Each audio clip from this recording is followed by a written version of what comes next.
আবদুল্লাহ বিন মুবারক হিজরির ২য় শতাব্দীর এই মনীষী হিশাম ইবনে আবদে মালিকের আমলে খোরাসানের মারো শহরে জন্মগ্রহণ করেন।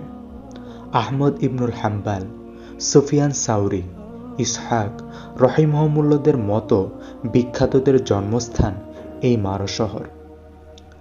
অসাধারণ স্মৃতিশক্তি আর দক্ষতা আবদুল্লাহ ইবনে মুবারককে দিয়েছিল জ্ঞানার্জন আর ধরে রাখার জন্য অনন্য সক্ষমতা। তিনি জ্ঞানের এতই পিপাসু ছিলেন যে জ্ঞান আর জ্ঞানীদের তীর্থস্থানগুলো চষে বেড়াতেন। ইবনু হাতিম বলেন, আমি আমার পিতাকে বলতে শুনেছি, ইবনুল মুবারক হাদিস সংগ্রহে পৃথিবীর 1/4 ভ্রমণ করেছেন।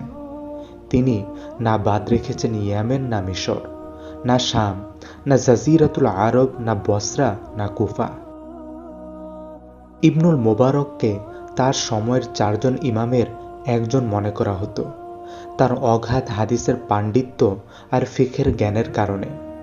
জারাহ তাদিলের আলিমরা নিরঙ্কুশভাবে ইবনুল মুবারককে বলেছেন শক্তিশালী, নির্ভরযোগ্য আর বিশ্বস্ত মুহাদ্দিস। আসওয়াদ ইবনু সালিম বলেন, ইবনুল মুবারক ছিলেন একজন ইমাম যিনি অনুসরণযোগ্য। তার সুন্নাহের ব্যাপারে জ্ঞান ছিল প্রখর।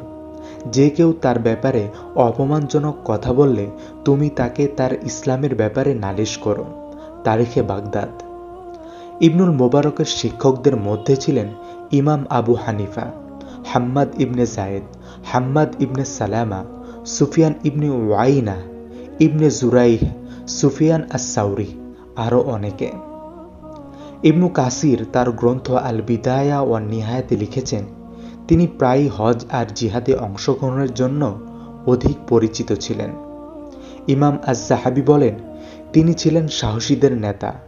তিনি 1 বছর হজে যেতেন আর পরের বছর আল্লাহর রাস্তায় জিহাদে নিজেকে নিয়োজিত করতেন।